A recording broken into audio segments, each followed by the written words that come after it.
Welcome back. In the last lecture, we talked about two methods for sharing continuous items. These were items that you can cut up. We talked about food and we talked about land. The two methods we talked about, one was called the divider-chooser method, which was for two people. And we also talked about the lone divider method, which was for three or more people. Today, we're going to talk about the sealed bids method. This method works for any type of item, even discrete items, so even items that you can't cut up. It also works for continuous items, and this method works for any number of people. Here's the description of the method. I'm not going to go through it word for word, but I do want to talk about the first step. The first step in a sealed bids method is for each person involved to bid on the items. So they have to decide how much each item is worth to them. So let me give you an example of what this would look like. So my sister and I were given a PlayStation 5 and a diamond ring. This is fake. I don't have a PlayStation 5. But pretend that we were given a PlayStation 5 and a diamond ring. So now we have to bid on the items. So we have to bid on the items and decide how much each item is worth to us. And this is done in secret, right? So that's why it's called sealed bids. So I don't get to see what she values each item, and she doesn't get to see how I value each item. So let me just give you an idea of how I would think about this if I were bidding on these items. PlayStation 5. So I know the PlayStation 5 costs $500. It's sold for $500. But I also know that it's hard to get right now. It's sold out everywhere. But I really want a PlayStation 5. So maybe the PlayStation 5 is worth to me more than 500, say 700, because I really want it.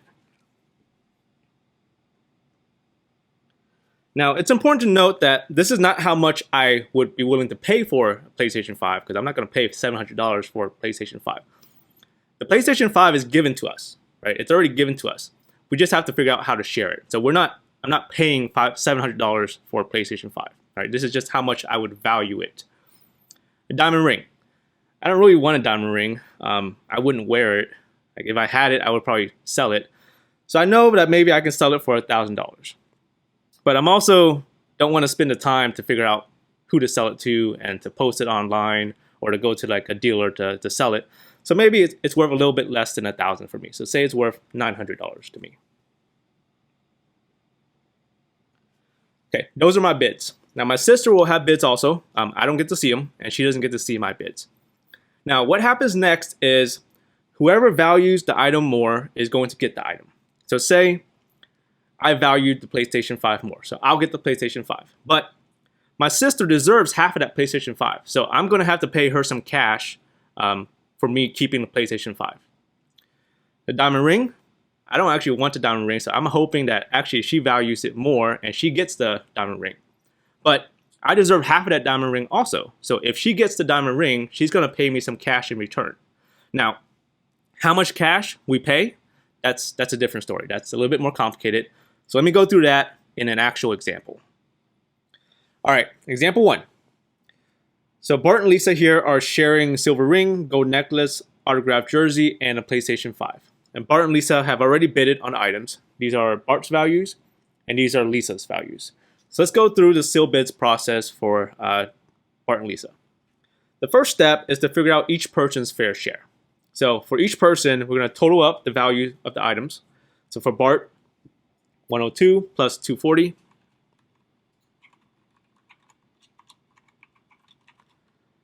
Plus 122 plus 656. Okay, so in Bart's eyes, all of the items total 1,120. Okay, so that's all the items together in Bart's eyes. And we're going to divide this by, we're sharing this between two people. So Bart and Lisa, two people, we're going to divide it by 2. 1120 divided by 2. Is 560.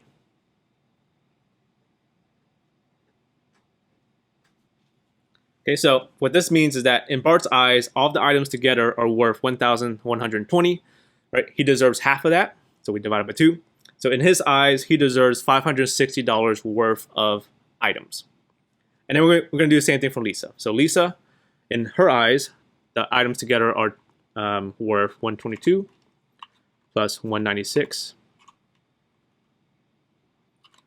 plus 68 plus 282. 668. Okay, all the items together are worth 668 to Lisa, and then we're also going to divide by 2 because there's 2 people. So 668 divided by 2 is 334. Right, so in Lisa's eyes, everything together is worth 668, and she deserves $334 worth of items. Okay, next step is to actually give out the items. Okay, so for each item, whoever bids more is going to get the item. So first is the ring, 102 versus 122. So Lisa is going to get the ring. And I'm going to keep track of what each item is worth to each person who gets it. So the ring Lisa got, and the ring is worth 122 to Lisa. Next up is the necklace, 240 versus 196. Bart's going to get it. So Bart's going to get the necklace, which is worth 240 to him. Next is the jersey, 122 versus 68. Bart's going to get it. And the jersey is worth 122 to Bart. And then finally the PlayStation 5, 656 versus 282. Bart's going to get that one also. And it's worth 656 to him. Okay, so we gave out the items, and now we want to total the value of all the items that each person got to them. So for Bart got the necklace, the jersey, and the PS5. So that's 240 plus 122 plus 656. 1018.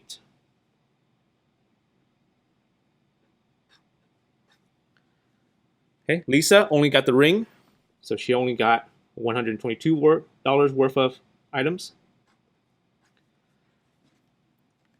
All right, so obviously if we stop here, it's not fair, right? Because Bart, in his eyes, deserves $560 worth of stuff, but even he would admit that he got a whole bunch of more stuff, right? He got $1,018 worth of stuff. Okay, so it's not fair right now. Lisa deserves $334 in her eyes, and she only got $122 worth of stuff. So it's not fair for her right now. The next step is an adjustment. So Bart deserves $560. He got $1,018 worth of stuff, so he got too much, right? So we're actually going to take some money away from Bart. So I'm going to denote that with a minus here. Okay, so he deserves $560. He got $1,018 worth of stuff, so he got too much. So we're going to take away some cash from him. So he's going to give us some cash. So that's going to be a minus to Bart. Now, how much? How much cash are we going to take from Bart? So the way you find out is you're going to subtract. So 560 minus 1,018. Okay, so do it in that order. The 560, the fair share, minus 1,018. And I do expect a negative number, right? Because smaller number minus a bigger number should be a negative number. And it's negative 458. So that means we're going to take $458 from Bart. So he's going to give us $458 because he got too much items. He's going to give us $458, and we're going to take that and put it into what is called a holding pile, right? We're going to take away $458 from Bart, and we're going to put it into the holding pile. So in the holding pile, it's going to appear as a positive 458. And what that means is that we're putting into the holding pile. So I'll write put in. Put into. So a hint here is that whatever sign you have here in the holding pile is going to be the opposite sign. Right? So we're taking $458 away from Bart and putting it into the holding pile. So it's going to appear as a plus. Same thing for Lisa. Okay, so Lisa deserves $334. She only got $122 worth of items. So we need to actually give her some money, right? So she got too little. So we want to give her some money. So this should appear as a plus because we want to give Lisa some money. How much money? Subtract. So same order, the fair share, 334, minus the items, 122. Okay, bigger number minus smaller number, so I do expect a positive there. So that's going to be a positive 212. So we're going to give Lisa $212, but from where? So we're going to take it out of the holding pile. So in the holding pile, we're going to take out 212. It's going to appear as a negative. So once again, here it's positive. In the holding pile, it's opposite sign, right? It's negative. But the meaning of it is we're taking out.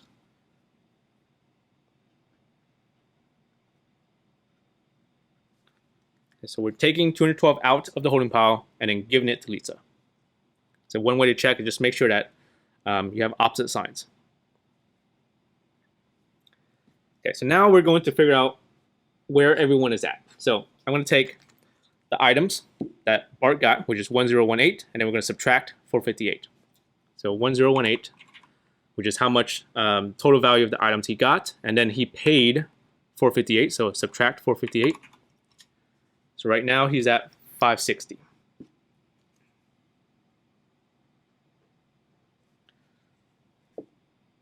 Okay, if you do it right, the number you get here should be exactly the fair share number. So we did right. Same thing here, 122 plus 212. So 122 is the items that Lisa got, and then we gave her some money, and that should get her up to 334. Okay, if we did it right, this number should match the fair share. So we're good. So right now, everybody should be happy. So Bart got $1,018 worth of items. He paid $458, which brings him down to $560, which is exactly what he thinks he deserves, right? He's happy. Lisa, she got $122 worth of stuff. We gave her some money, and then she ends up being at $334, which is exactly what she thinks she deserves, so she's happy. And then most of the time, if you now check the holding pile, there's actually extra money left over, right? So the holding pile we put into 458, and then we took out 212, which means there's extra money left. So 458 minus 212. So plus 458 minus 212.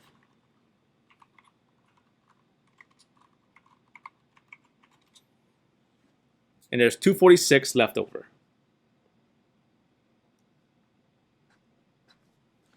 So let me say this is the leftover.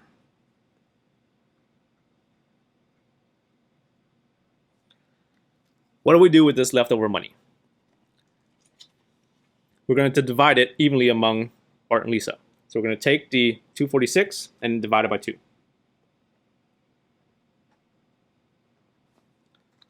246 divided by 2 is 123. So each person is going to get an extra $123 from the holding pile. So we're going to add on 123 for each person, which would get us to a final answer. So 560 plus 123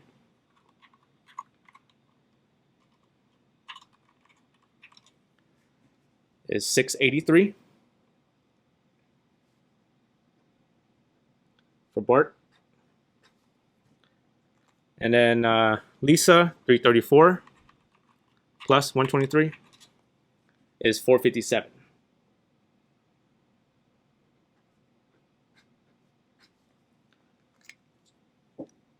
So items plus the cash. In Lisa's eyes, she got $457 worth of things. So she's really happy. Bart, his items plus the cash that he got, in his eyes, he got $683 worth of items. So he's really happy also. So everybody's happy. And let me also make a note here that Lisa is not going to look over at Bart and be jealous, right? Because remember, they don't know how each person values each item. So all she knows is that they both got $123 in cash. So they both got the same amount of cash. She doesn't know what Bart thinks of all the items. So she actually doesn't know this number that in Bart's eyes. So she can't get jealous of Bart. All she knows is that she got 457. In her eyes, she deserved 334. So all she knows is that she's really happy. Let's now try an example with 3 people. So here we have Kai, Luna, Brian, who are sharing diamond ring, pearl earrings, baseball card collection, comic book collection, and a stamp collection. Same as before, first step is to figure out each person's fair share. So this is how much each person thinks they deserve. So for Kai, we'll add up all the items. So 2,000 plus 2,100 plus 700 plus 1,296 plus 4,200. In Kai's eyes, all of the items together are worth 10,296. And then we're going to divide this by how many people there are. So there's Kai, Luna, Brian, so there's 3 people. In the last example, we divided by 2 because there was only 2 people. So divide by 3, so 1,0,296 divided by 3. 3,432.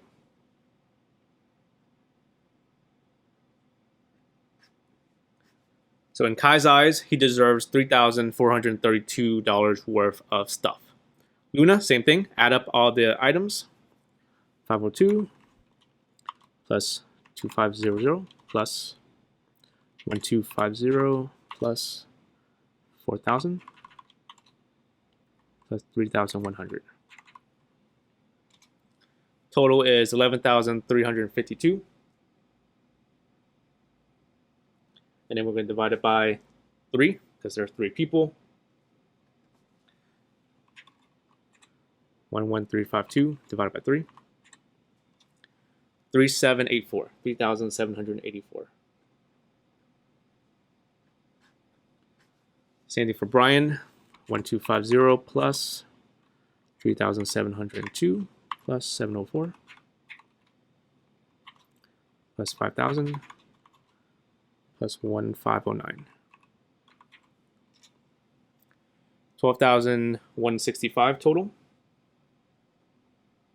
And then divide that by 3.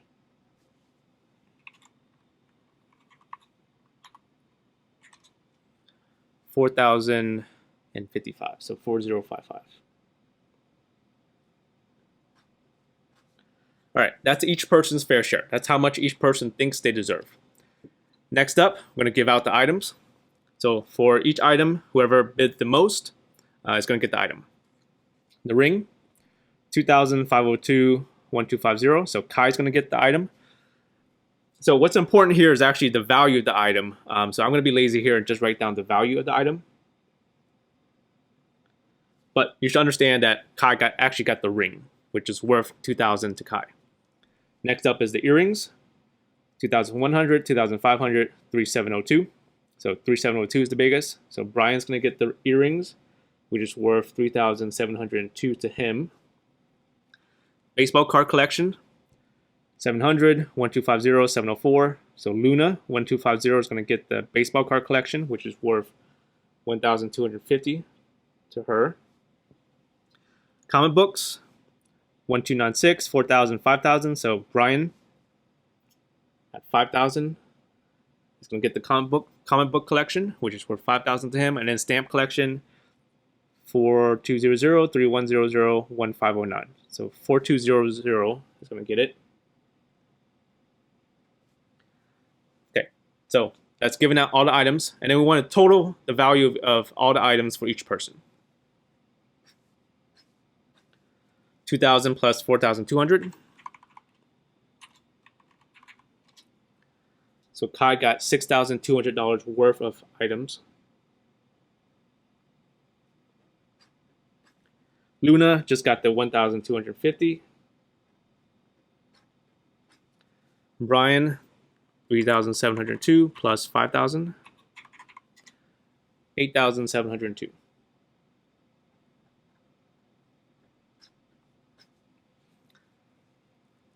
Okay, next is the adjustments. So Kai deserves 3,432. He got 6,200 worth of items, so he got too much. So we're going to take away some cash from Kai and put it into the holding pile.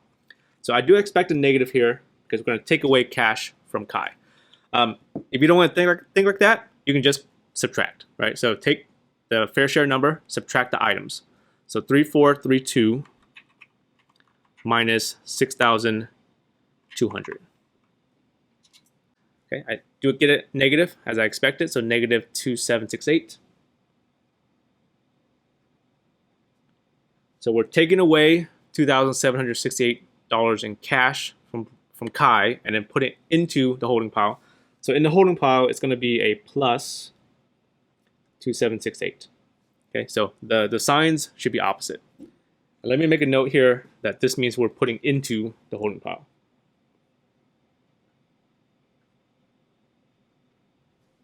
Or pay into. So Kai is going to pay $2,768 into the holding pile. Next up is Luna. Subtract 3784 minus 1250. Okay, so I got a positive answer here. So this is a plus 2534. I did expect a positive because she deserves 3784. She only got 1250, so we need to add some cash for her. So plus 2534. So we're going to give her some cash, but we're going to take it out of the holding pile. So in the holding pile, it's going to appear as a negative. Right, because we're taking out 2,534. So take out.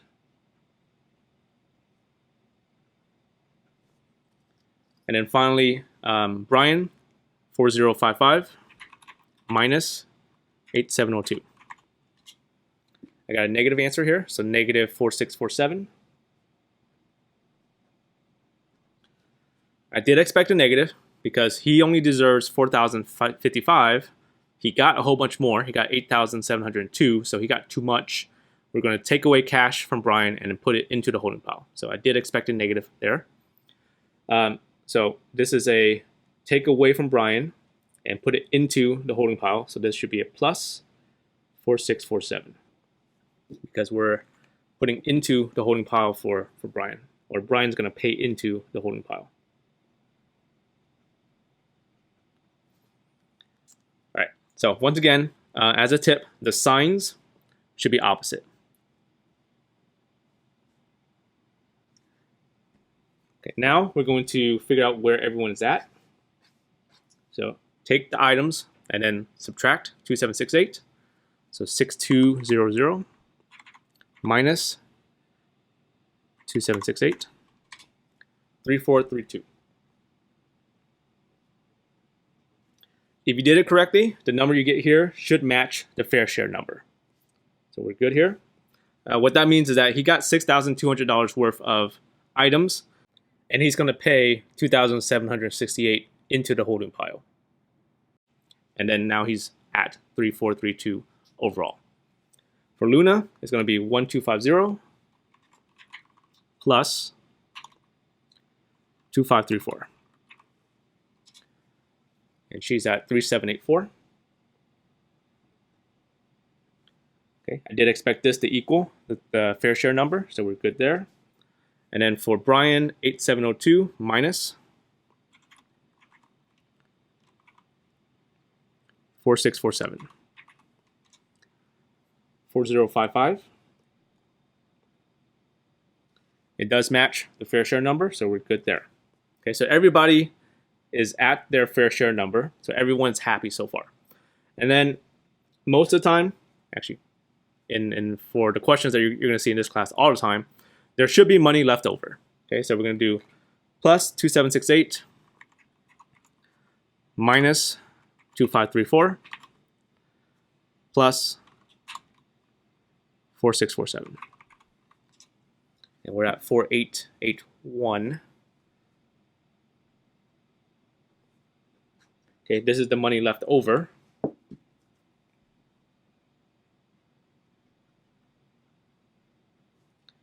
And if you have money left over, you're going to divide it evenly among the people and then give them the extra cash. So we're going to take the 4881 divided by what? Is it 2 or 3?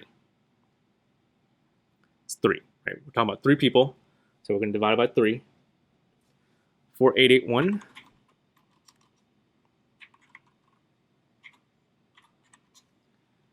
is divided by 3 is 1627.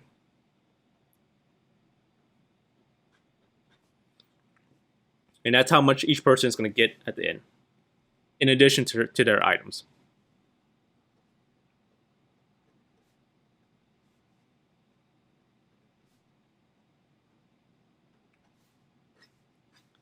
Okay, take the number that they're at right now, so 3432 plus that 1627. All right, so Kai is at 5059.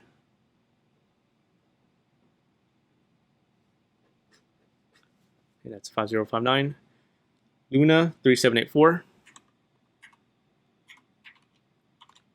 plus 1627. Luna's at 5411.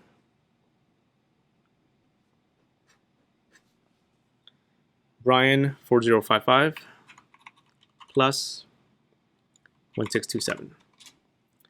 Brian's at 5682.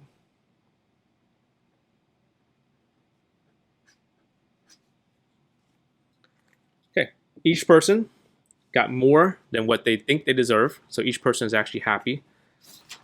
All right, 5411. Luna deserves 3784.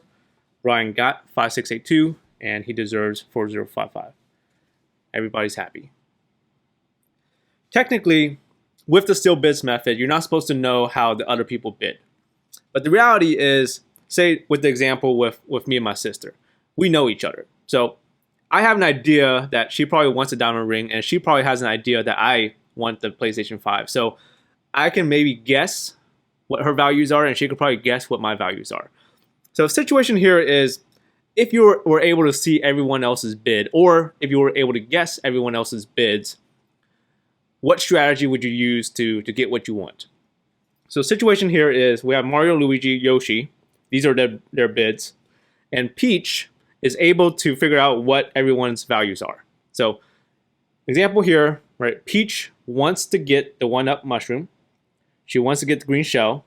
And at the same time, she wants to earn as much money as possible. So if she knows everyone else's bids, how should she bid to get the 1-up mushroom, to get the green shell, and also to end up ahead, right? To get as much money as possible.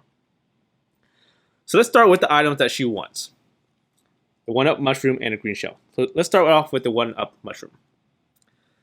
If she wants to get the item, she needs to be the highest bidder, right?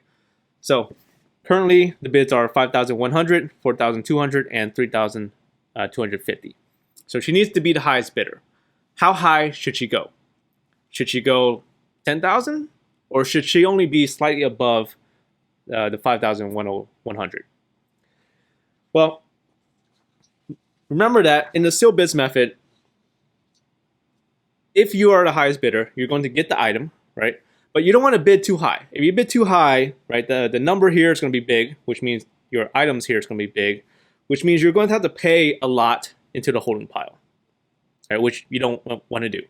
So your best strategy is to be the highest bidder, but just to be slightly above the highest bidder, right? Only slightly. So current highest bid is 5,100. So I only want to be slightly above that. And yes, you can go like 1 cent above, but let's agree to make things simple and just work with whole numbers. So if I want the item, I'm going to look at the highest bid and go $1 above. Okay, so Peach wants the 1-up mushroom. Highest bid currently is 5,100.